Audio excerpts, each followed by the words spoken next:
I bumped into my cousin Marcus at Pioneer Place Mall while Christmas shopping, my arms full of bags from Nike and Powell's books. The holiday crowds swirled around us as festive music echoed through the corridors. Excited about our planned family reunion trip to Yellowstone that everyone had been organizing for months, I grinned and asked when we were finally leaving. Marcus looked genuinely confused, his face scrunching up like he was solving a complex math problem. Then he dropped the bombshell that shattered my world. The entire extended family had gone last month without me. My stomach dropped as I realized I had contributed $4,500 toward the vacation fund through my Aunt Carol. Standing frozen while shoppers brushed past me, I pulled out my phone with trembling hands. My fingers shook as I dialed Aunt Carol's number, stepping away from the busy mall corridor into a quieter alcove near the food court. The smell of Chinese takeout and pizza mixed in the air around me, but I barely noticed as my heart pounded against my ribs. Carol answered on the third ring, her voice cheerful and unsuspecting. "Jeffrey, what a lovely surprise to hear from you, sweetie. Carol, I just ran into Marcus and he said the family trip to Yellowstone already happened last month." My voice cracked slightly on the last words. There was a pause, and I could hear her television in the background playing what sounded like a game show. When she spoke again, her tone had shifted to something more guarded. "Oh, honey, didn't you get my texts about the change of plans? We had to move the dates up because of Rose's doctor appointments. I sent you several messages explaining everything." I frantically scrolled through my phone, checking every conversation thread, every text message from the past 2 months. Nothing. Not a single message about date changes or new plans.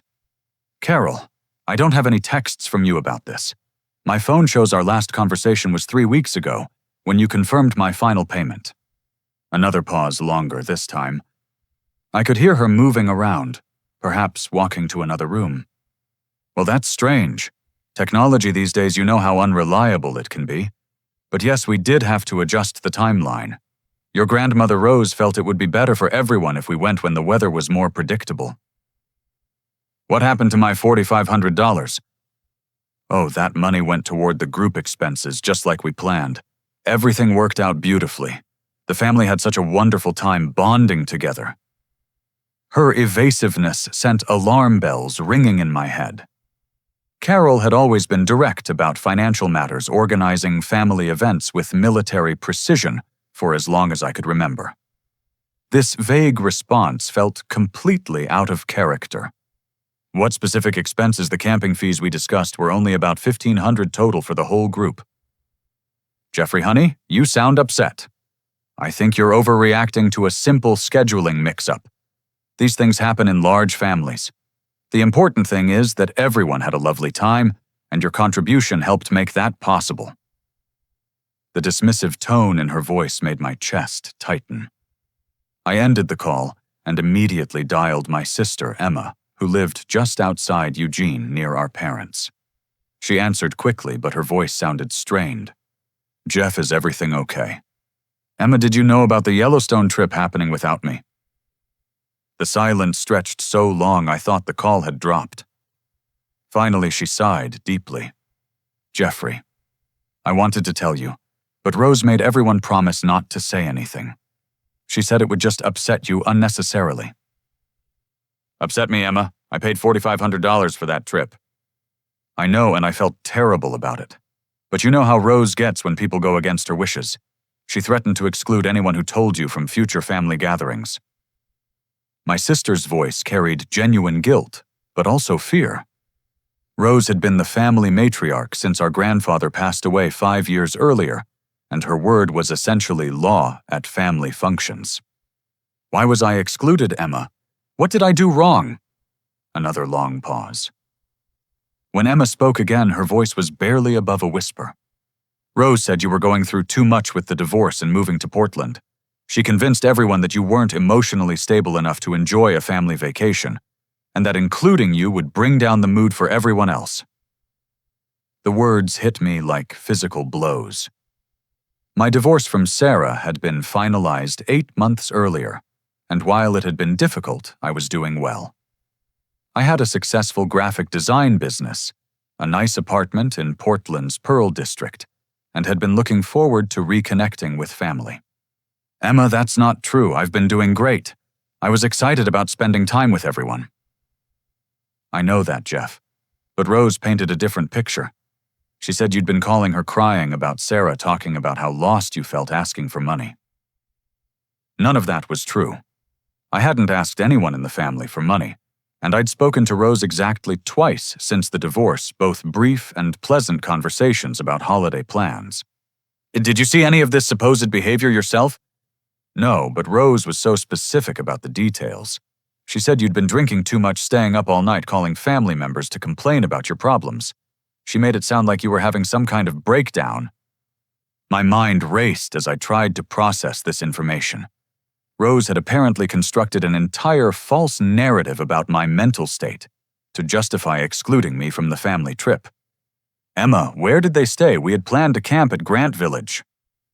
Another guilty silence. They used your money to upgrade to rooms at the Old Faithful Inn. Rose said since you weren't coming, the family deserved to be more comfortable. They had individual suites overlooking the geyser. The betrayal cut deeper with each revelation. Not only had I been excluded, but my money had been used to give my family a luxury experience while I worked overtime at my design firm, believing I was contributing to a camping trip we'd all enjoy together. Did they post photos? Yes, but they blocked you from seeing them on social media. Rose insisted on that too. I felt dizzy standing there in the mall surrounded by holiday shoppers, enjoying their day while my world crumbled. The family I'd been desperately trying to stay connected to despite the geographic distance had deliberately excluded me and stolen my money to fund their betrayal. Emma, I need you to be completely honest with me. How long has this been planned? Since September. Rose called a family meeting at her house and convinced everyone that it would be kinder to you to go without you. She said you'd be relieved not to have the pressure of family time while you were still recovering from your divorce. 3 months. They had spent 3 months planning my exclusion while continuing to accept my money and pretend everything was normal. Every family phone call, every confirmation of my contribution had been an elaborate deception. Emma continued, her voice thick with guilt. Jeffrey, I'm so sorry. I wanted to tell you, but I was terrified of being cut off from family events too. You know how Rose can be when someone crosses her. I did know. Rose had been controlling family dynamics for decades, but I'd never imagined she would orchestrate something this cruel and deliberate. My hands were still shaking as I drove across town to my cousin Brian's apartment in Beaverton. Brian had always been somewhat of an outsider in family dynamics, working as an IT specialist and preferring computer screens to large family gatherings. If anyone would give me straight answers about what had really happened, it would be him. Brian opened his apartment door wearing a faded Blazers t-shirt and jeans, his curly brown hair disheveled from running his hands through it. His expression immediately shifted from surprise to concern when he saw my face. Jeffrey, what's wrong? You look like someone died. Maybe something did die. Can I come in? I need to know what you know about the Yellowstone trip. Brian's apartment reflected his personality, clean organized with multiple computer monitors glowing on a large desk in the corner. He gestured for me to sit on his black leather couch while he grabbed 2 bottles of Coca-Cola from his refrigerator. I wondered when this conversation would happen, he said, settling into his desk chair and turning it to face me. You knew I was excluded. I knew, and I've been documenting everything. Brian pulled out his phone and opened a recording app. Jeffrey, what I'm about to show you is going to make you angry, but you need to know the truth about what's been happening in this family. My stomach clenched as Brian scrolled through his phone. What do you mean documenting? Rose has been getting more controlling and manipulative over the past 2 years, especially since your divorce. I started recording family conversations because I had a feeling something like this would happen eventually. Brian touched the screen, and suddenly Rose's voice filled the room, clear and unmistakable. The recording was from a family gathering at her house, and I could hear multiple familiar voices in the background. Jeffrey's divorce proves he can't make good decisions, Rose's voice said with authority. He abandoned his wife, moved away from his family, and now he's trying to buy his way back into our good graces with this vacation money. Well, we'll take his money, but that doesn't mean he's earned the right to disrupt our family time. I felt sick hearing my grandmother's voice speaking about me with such disdain and manipulation. But there was more. The boy has always been selfish, Rose continued. Even as a child, he thought he was better than the rest of us. Moving to Portland just confirmed it. He thinks he's too sophisticated for Eugene, too successful for his own family. Mother, that's not fair, I heard my father's voice object weakly. Jeffrey has always been respectful and generous with family. David, you're too soft on him because he's your son. But I've seen how he looks at us like we're small-town embarrassments. This divorce is just the latest example of his poor judgment and selfishness. Brian paused the recording. There are hours of this, Jeffrey. She's been systematically poisoning the family against you for months, building a case for your exclusion. Why would she do this? Control.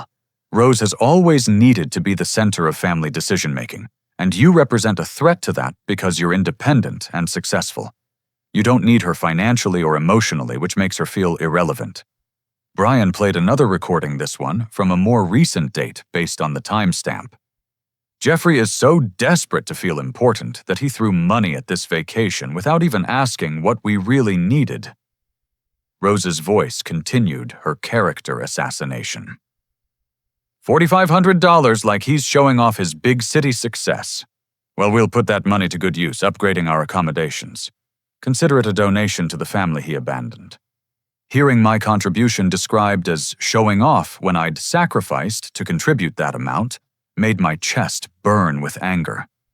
I'd worked extra freelance projects and skipped several personal purchases to afford my share of what I thought would be a meaningful family experience.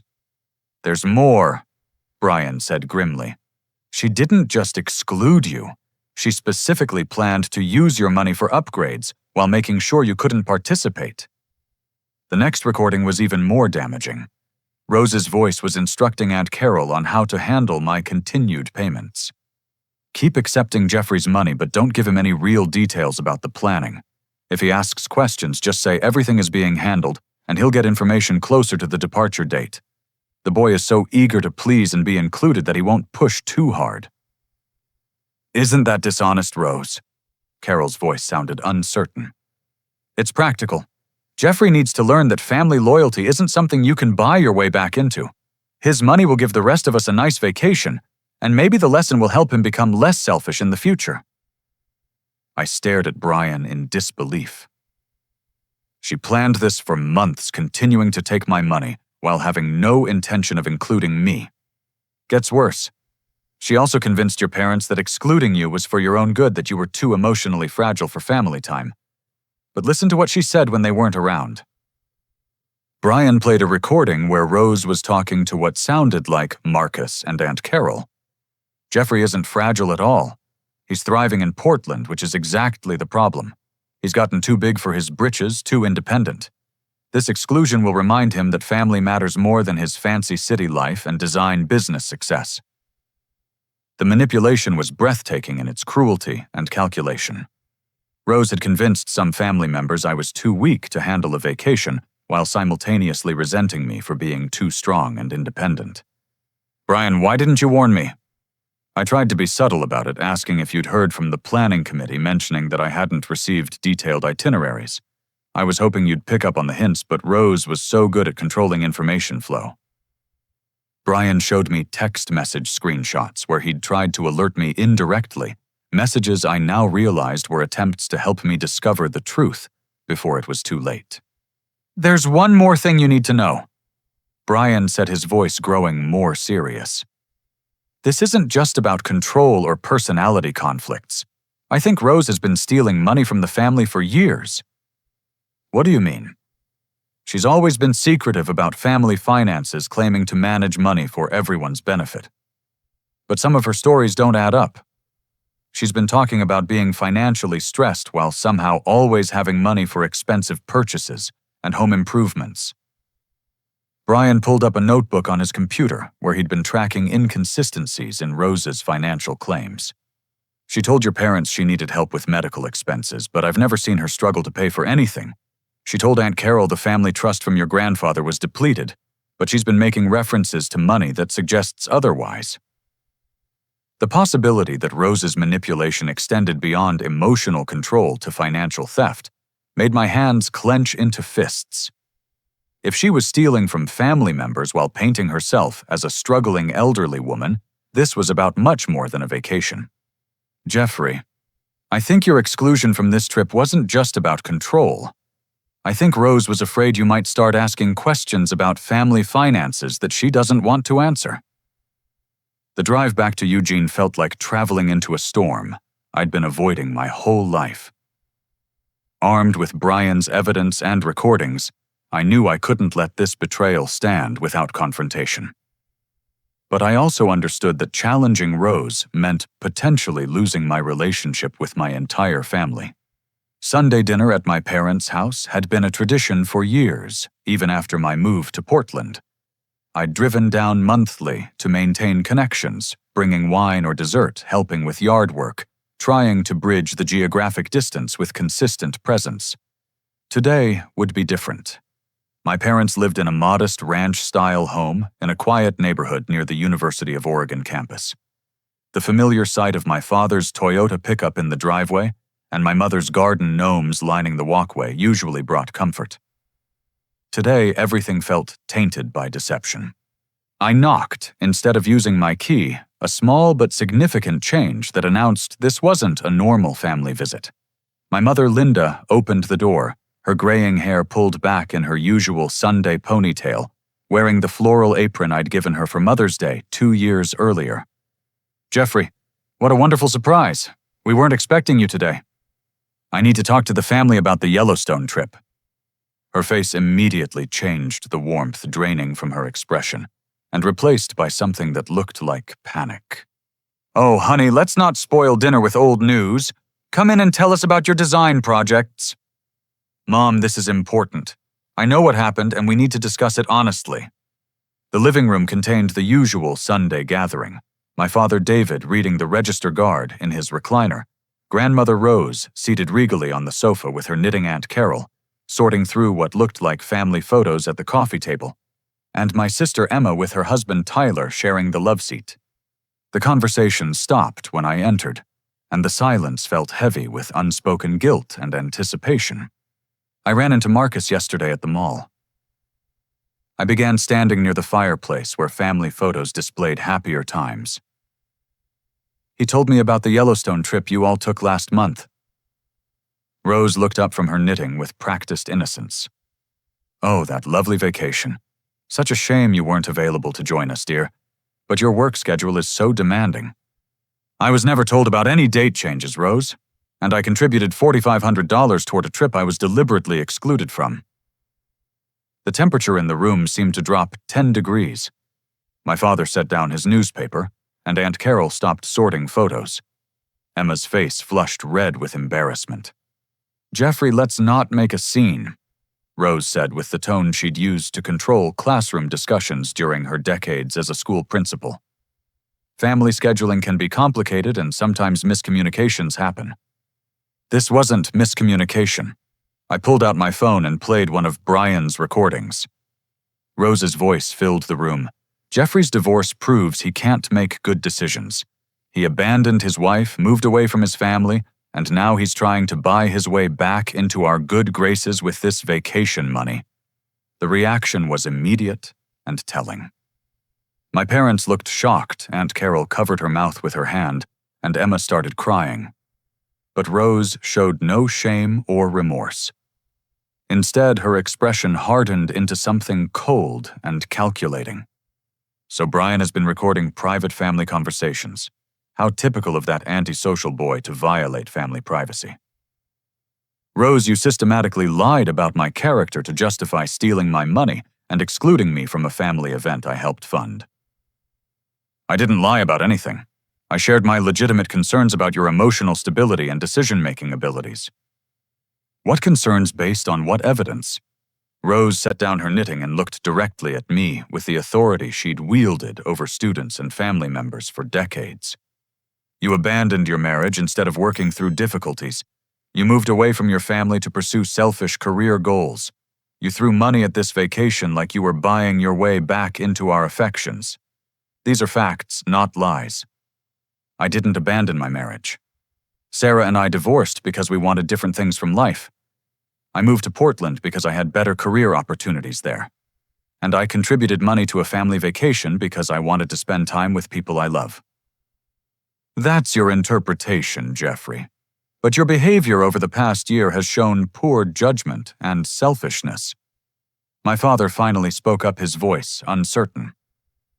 Mother, maybe we should discuss this more calmly.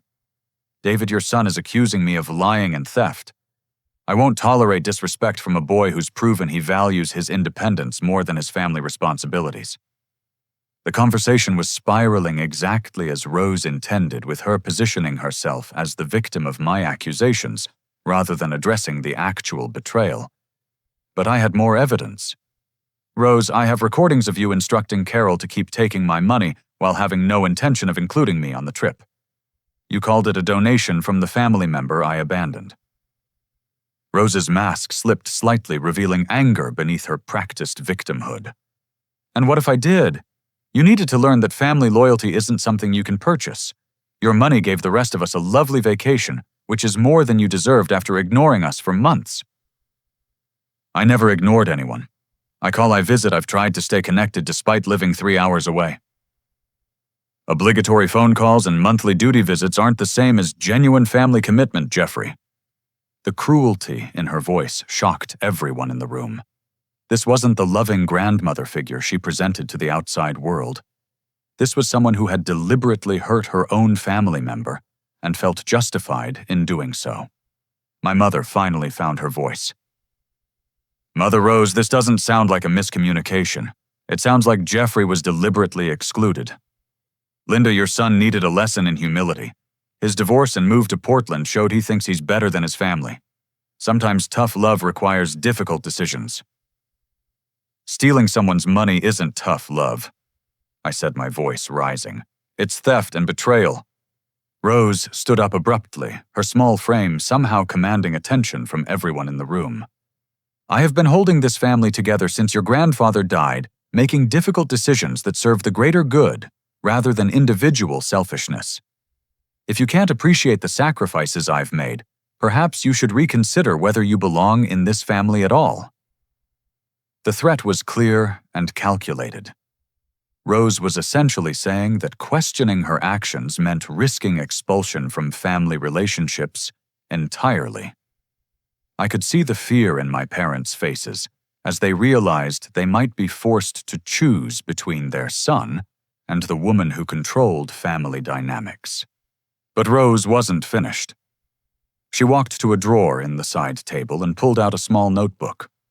Since we're sharing private information today, perhaps the family should know about some of Jeffrey's other concerning behaviors. She opened the notebook and began reading entries that made my blood run cold. September 15th. Jeffrey called Rose crying about his financial problems, asking to borrow $2,000 for rent. September 22nd. Jeffrey made inappropriate comments about Sarah's new boyfriend at Carol's birthday party. October 3rd. Jeffrey was rude to the Hendersons at church, embarrassing the family name. None of these incidents had happened.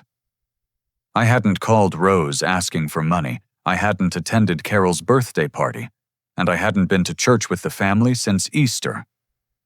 Rose had fabricated an entire history of bad behavior to justify her treatment of me. Rose, none of that is true. I can prove where I was on those dates. Jeffrey, gaslighting family members who are trying to help you isn't healthy behavior. The manipulation was masterful and terrifying. Rose had created fictional evidence of my supposed problems while positioning any denial as further proof of my instability. My sister Emma finally spoke through her tears. Rose, I was at Mom's birthday party. Jeffrey wasn't there. Rose's expression darkened as she realized her fabricated timeline had a witness who could contradict it. Emma, your memory might be confused. Family events can blur together over time. No Rose. Jeffrey sent a beautiful card and flowers, but he wasn't physically present because he was working on a major client project. I remember because we talked about missing him. The first crack appeared in Rose's armor, as Emma's testimony directly contradicted the fabricated evidence. But instead of backing down, Rose doubled down with vicious intensity. Well, perhaps this family gathering will help everyone understand exactly who Jeffrey really is. Someone who records private conversations accuses elderly family members of theft and disrupts family harmony with selfish demands for attention. The room erupted in competing voices as family members began taking sides, some defending Rose's version of events, while others questioned her increasingly obvious manipulation. But I realized this confrontation had revealed something much more serious than vacation planning deception. Rose had been systematically constructing false narratives about my character for months, possibly years, laying groundwork for my eventual exclusion from family relationships. The Yellowstone trip was just the beginning of a larger campaign to remove me from family dynamics entirely.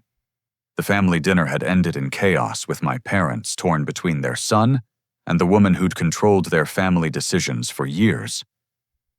I left Eugene feeling emotionally drained, but determined to understand the full scope of Rose's manipulation. Brian's recordings had revealed financial irregularities that needed professional investigation. Monday morning found me in the downtown Portland office of Jake Harrison, a family law attorney I'd met through professional networking events. Jake's office overlooked the Willamette River with floor-to-ceiling windows that normally would have impressed me. Today, I barely noticed the view as I spread out the evidence of Rose's deception across his conference table. Jake was about my age, with prematurely gray hair that gave him an air of wisdom beyond his years. He'd built a reputation handling complex family financial disputes, particularly cases involving elder abuse and inheritance manipulation. Jeffrey, what you're describing sounds like financial exploitation possibly rising to the level of criminal fraud, Jake said, after reviewing Brian's recordings and my financial documentation. But I suspect there's more to this story than vacation money. What do you mean? Your grandmother's behavior patterns suggest someone who's been manipulating family finances for much longer than just this trip. The level of control and secrecy you're describing typically develops over years, not months. Jake pulled out a legal pad and began asking detailed questions about Rose's financial role in family decisions. As I answered, a disturbing pattern emerged. Rose had been the sole executor of my grandfather's estate since his death 5 years earlier. She controlled access to any inheritance or trust funds, claiming the estate had been smaller than expected, and most assets had been consumed by medical expenses and final arrangements. She had convinced my parents to give her power of attorney over their finances, claiming it would make estate planning easier as they aged. My father, now 62, had reluctantly agreed after Rose suggested that failing to plan properly would burden their children. Rose had organized and controlled funding for all major family events over the past several years, always collecting money from family members, but never providing detailed accounting of how funds were used. Jeffrey, I think we need to bring in a forensic accountant to examine your family's financial situation more closely. What you're describing suggests systematic financial abuse. Is that really necessary? I just want my vacation money back and an apology. Trust me on this. Your grandmother's behavior indicates someone who's been operating a long-term financial manipulation scheme. If we're right, this vacation incident is just the tip of the iceberg. Jake recommended Patricia Chen, a forensic accountant who specialized in family financial fraud cases. Within 3 days, Patricia had begun a comprehensive analysis of available financial records related to Rose's management of family money. The results were staggering. Patricia's preliminary findings revealed that my grandfather had actually left a substantial trust fund specifically designated for his grandchildren's major life expenses, college education, weddings, home purchases, and family experiences like vacations. The trust had contained over $80,000 when Rose assumed control. According to these probate records, your grandmother was supposed to distribute funds from this trust when grandchildren reached certain milestones or experienced qualifying life events, Patricia explained during our meeting in Jake's office. Your divorce and the family vacation would have qualified for distributions. How much should have been available? Based on the original trust value and conservative investment returns, there should be approximately $95,000 available today. But your grandmother reported to the probate court that the trust was depleted by your grandfather's final medical expenses. Was it actually depleted? That's where things get interesting. The medical expenses Rose claimed don't match the insurance records or hospital billing statements I've been able to access. She appears to have fabricated significant medical costs to justify depleting the trust. Patricia showed me a complex spreadsheet comparing Rose's reported expenses against actual documented costs. The discrepancies were enormous and systematic. Where did the money actually go? Based on bank records I've subpoenaed, your grandmother has been using trust funds for personal expenses over the past 5 years. Home improvements, luxury purchases, vacation travel, and cash withdrawals that can't be accounted for with legitimate expenses. The scope of theft was breathtaking. Rose had stolen nearly the entire inheritance my grandfather had intended for his grandchildren, while convincing the family she was struggling financially and needed their support. But Patricia had discovered something even more disturbing. Jeffrey, your grandmother's financial manipulation extends beyond the trust fund. She's been systematically stealing from multiple family members using her power of attorney and her position as financial coordinator for family events. Patricia presented evidence showing that Rose had been withdrawing money from my parents' retirement accounts without authorization using forged signatures and falsified documents. She had convinced Aunt Carol to take out loans for family events instead of using available family funds that Rose was secretly controlling. Most shocking of all, Rose had been operating a sophisticated check-kiting scheme, using her access to multiple family bank accounts to cover unauthorized withdrawals and mask the theft of funds across several years. How much money total? Preliminary estimates suggest your grandmother has stolen approximately $130,000 from various family members over the past 8 years. The number was so large I had trouble processing it. Rose had been systematically robbing her own family while positioning herself as their financial protector and advisor. Patricia, there's something else, Jake interjected. We discovered that Rose has been forging signatures on legal documents and fraudulently claiming power of attorney over accounts that don't belong to her. This isn't just theft anymore. These are federal crimes. The investigation had uncovered evidence that Rose had been intercepting mail sent to family members, preventing them from receiving bank statements and financial documents that would have revealed her manipulation. She had convinced several family members that their financial struggles were due to poor market performance or unexpected expenses, when in reality she was stealing their money. Why hasn't anyone noticed? I asked. Your grandmother is extremely sophisticated in her manipulation techniques, Patricia explained. She's been gaslighting family members about their financial situations, convincing them that questioning her management would hurt her feelings or damage family relationships. She's used emotional manipulation to prevent financial oversight.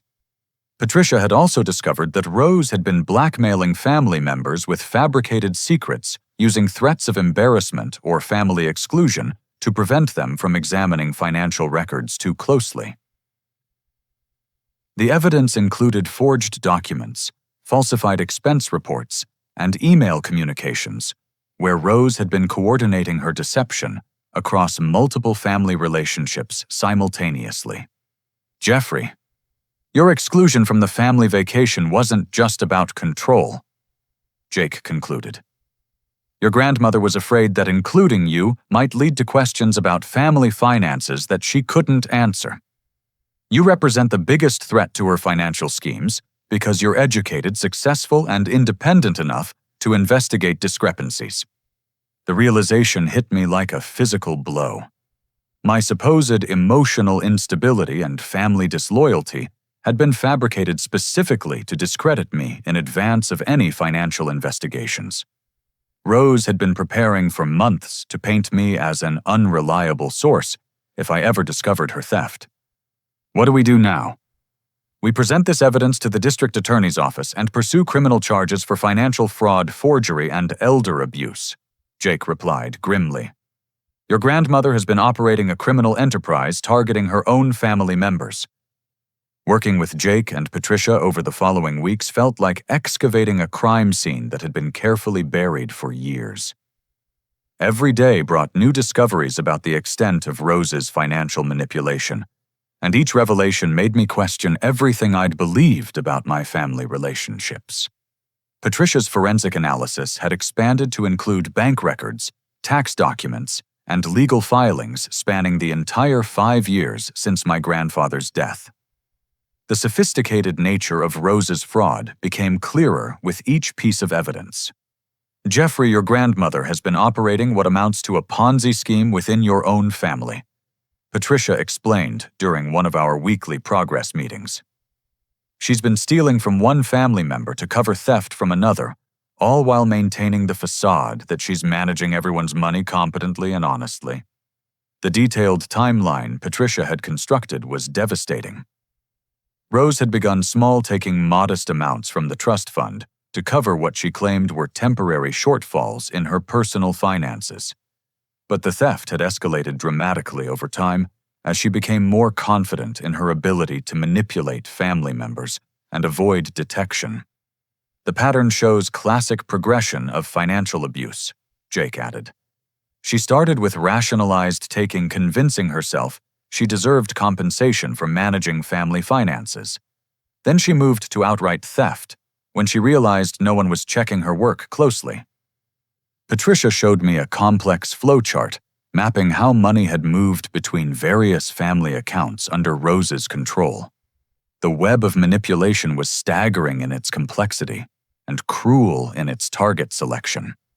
She's been particularly targeting family members who trust her most, Patricia noted.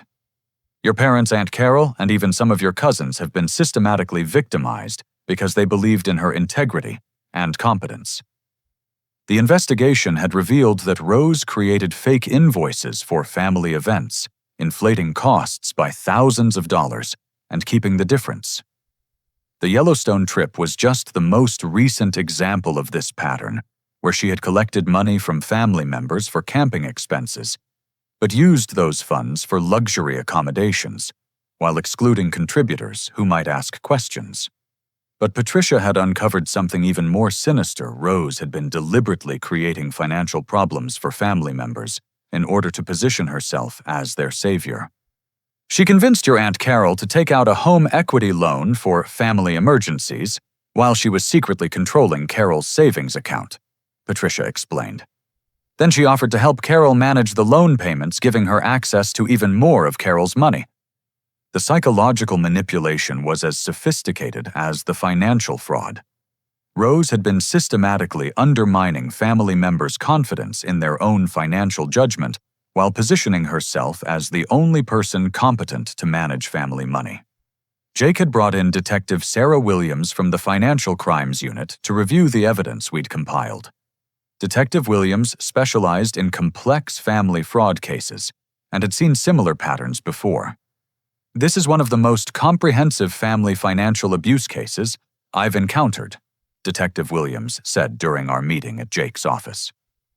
The suspect has been operating a sophisticated criminal enterprise over multiple years, targeting vulnerable family members through emotional manipulation combined with financial fraud. Detective Williams explained that Rose's crimes were particularly serious because they involved elder abuse elements combined with organized financial fraud. The forged documents and mail interception elevated the charges to federal jurisdiction. We're looking at potential charges including mail fraud, financial exploitation of vulnerable adults, forgery identity theft, and organized financial crime, Detective Williams continued. If convicted on all counts, she could face significant prison time. The investigation had also uncovered evidence that Rose had been researching how to hide money offshore and had been making inquiries about retiring to countries without extradition treaties with the United States. She hadn't just been stealing money. She'd been preparing to flee with the stolen funds. "Detective Williams, what should we expect when we confront her with this evidence?" I asked. "Based on similar cases, she'll likely deny everything initially, then try to minimize the scope of her actions, then finally attempt to justify her behavior as being for family benefit." Financial abusers often believe their own rationalizations and struggle to accept responsibility, even when confronted with overwhelming evidence. Jake had been coordinating with the district attorney's office to prepare formal charges.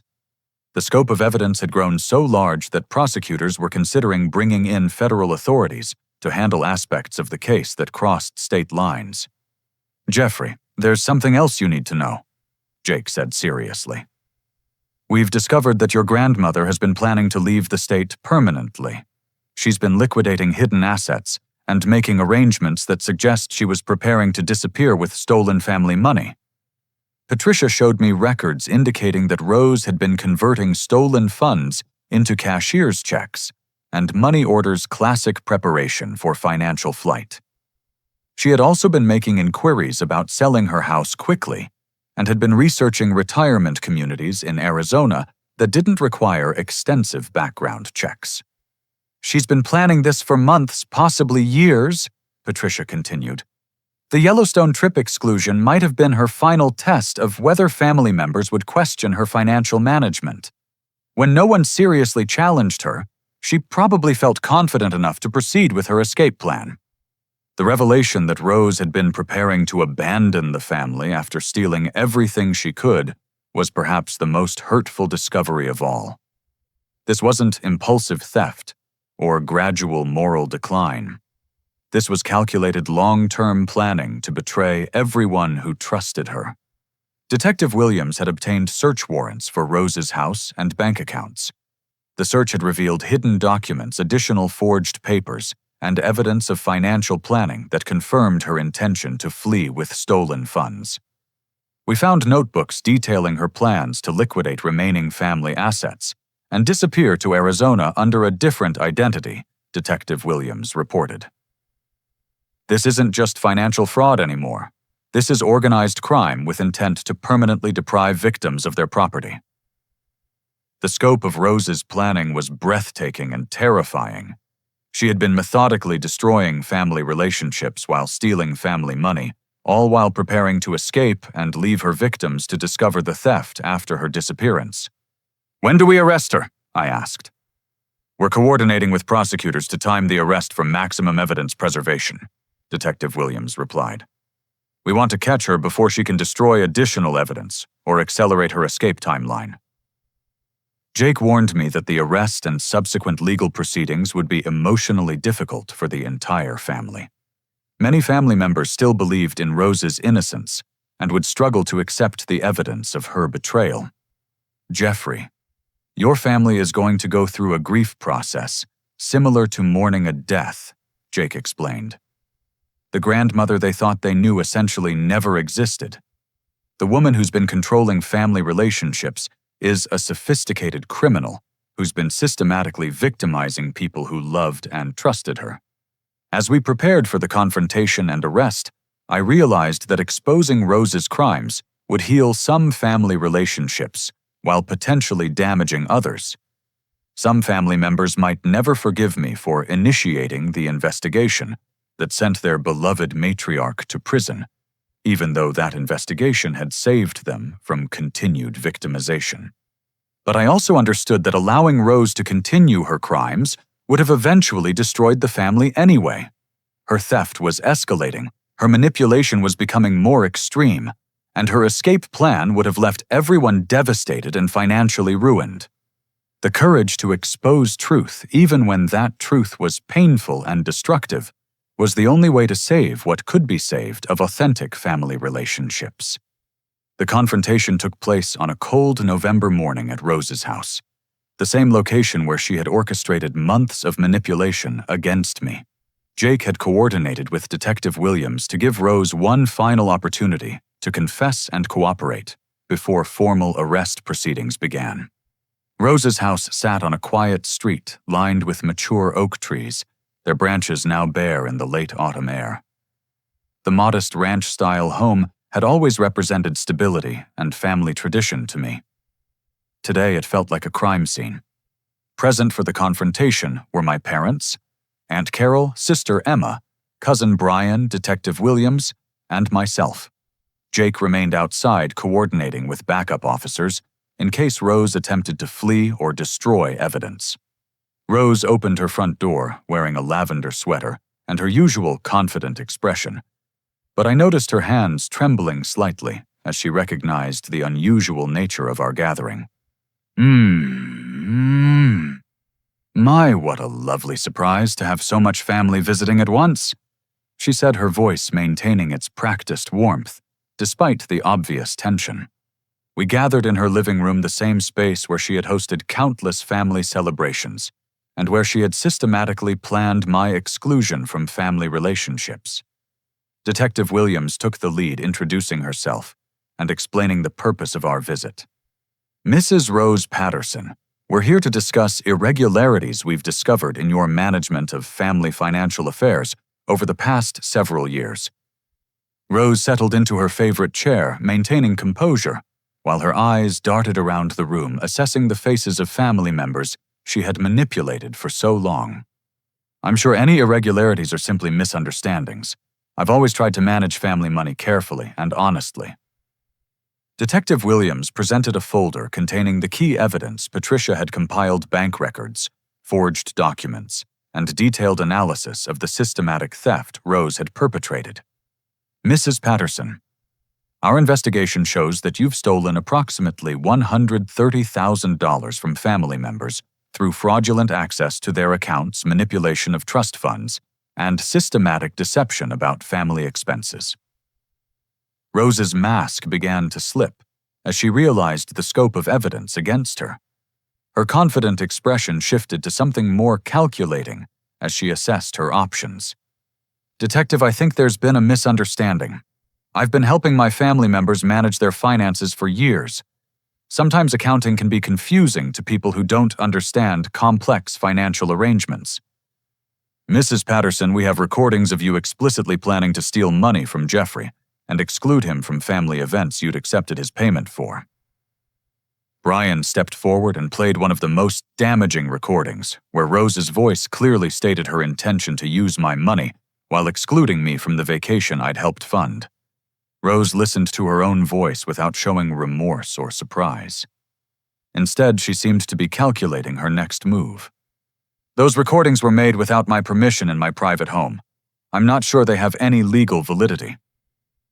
Detective Williams explained that the recordings were legally obtained and admissible as evidence of fraud and conspiracy. She then presented the forged documents Rose had created to steal from family trust accounts.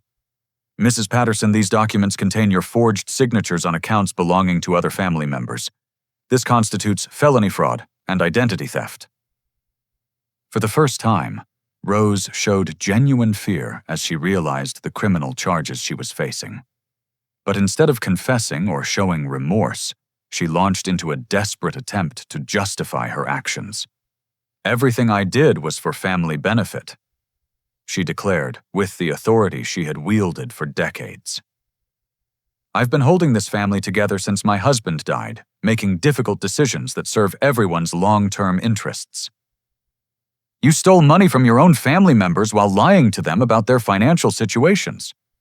My father said, his voice shaking with anger and betrayal. David, you've never understood the complexities of managing family resources. I've been protecting all of you from making financial mistakes that would hurt everyone. Rose's attempt at justification became increasingly desperate as she realized no one was accepting her rationalization. She began attacking individual family members, trying to divide our solidarity. Jeffrey has always been selfish and ungrateful. This whole investigation is his revenge for not being included in a vacation he didn't deserve to attend. Mom, Jeffrey didn't start this investigation for revenge, Emma said firmly. He started it because you stole his money and lied to us about his character for months.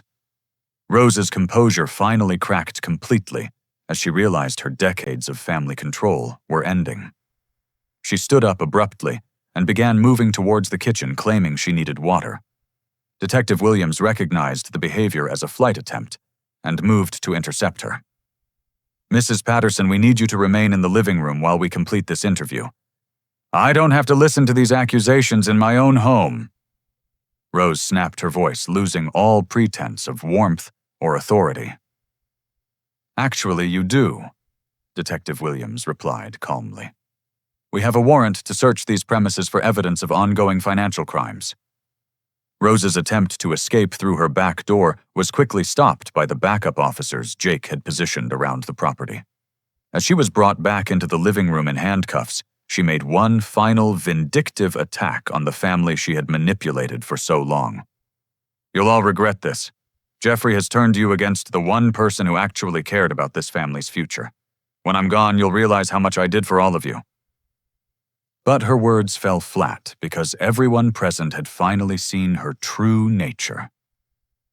The loving grandmother figure had been replaced by someone desperate, manipulative, and completely lacking in remorse for the harm she had caused.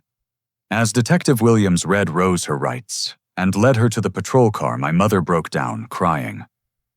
Not from sadness at Rose's arrest, but from relief at finally understanding the truth about years of family dysfunction.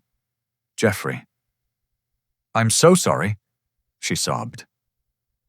She convinced us you were the problem when she was the one destroying our family relationships. The search of Rose's house revealed additional evidence of her crimes notebooks, detailing her manipulation strategies, hidden cash she had stolen from family accounts, and documents showing her plans to flee Arizona with stolen money. Most disturbing of all, investigators found a detailed timeline Rose had created for systematically excluding different family members from gatherings based on their perceived threats to her financial control.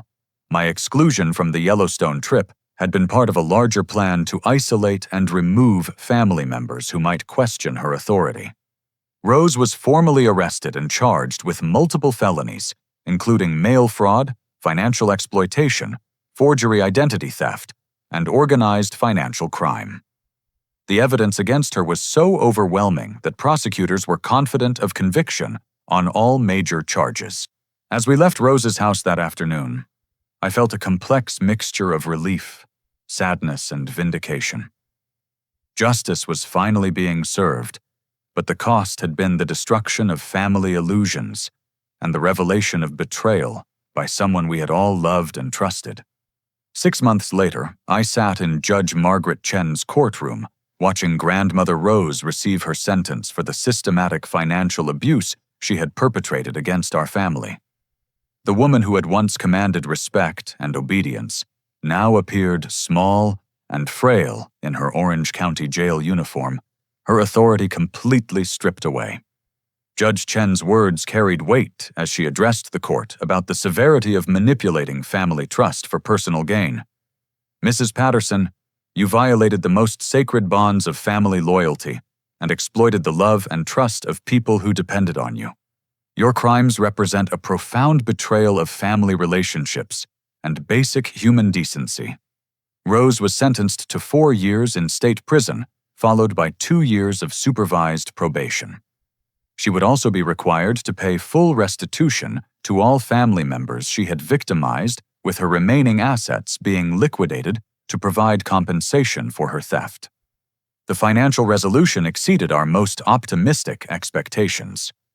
Patricia's forensic work had uncovered additional hidden accounts Rose had failed to disclose, increasing the total recovery of stolen funds significantly.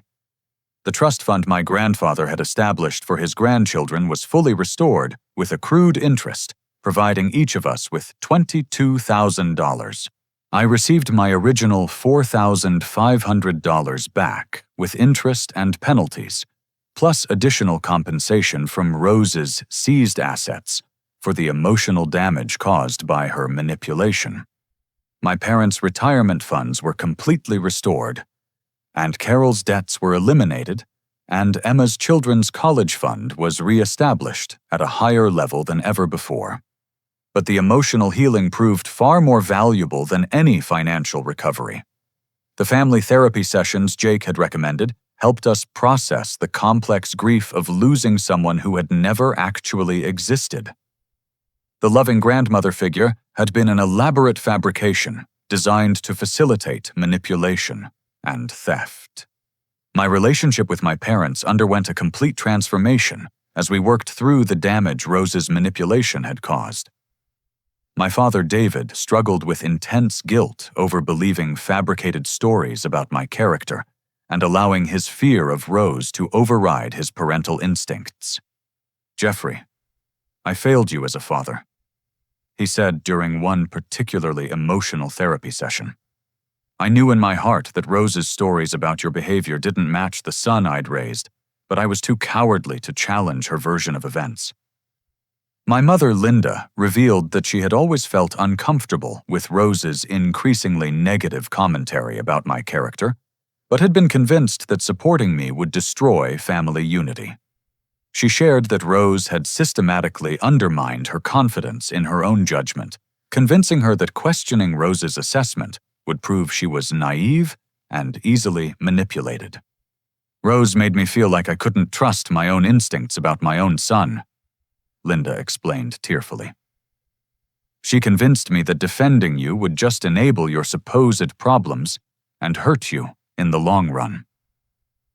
The family therapy helped us understand how sophisticated manipulators use emotional leverage and fear to control their victims' perceptions and behaviors. Rose had been operating a textbook psychological manipulation campaign that would have been difficult for anyone to recognize, while experiencing it from inside. Emma became my strongest advocate as she recognized how Rose's manipulation had damaged her relationship with her brother. She admitted that Rose had convinced her I looked down on the family and didn't value maintaining close relationships with them. "Rose told me you thought we were all small-town embarrassments and that your success had made you arrogant," Emma confessed. "She made it seem like you were just going through the motions of family relationships out of obligation rather than genuine affection." Brian emerged from the experience as my closest family ally, having provided the crucial evidence that made justice possible. Our shared experience of surviving family manipulation created a bond stronger than typical cousin relationships. Brian's courage in documenting Rose's behavior, despite the personal risk, had ultimately saved our entire family from continued victimization. The extended family dynamics shifted dramatically as members began communicating directly instead of through Rose's manipulative filter. Cousin Marcus admitted he had always respected my independence and career success, but had been convinced by Rose that expressing admiration would be disloyal to family members who had remained closer to home. "Rose made it seem like praising your achievements was the same as criticizing everyone else's choices," Marcus explained.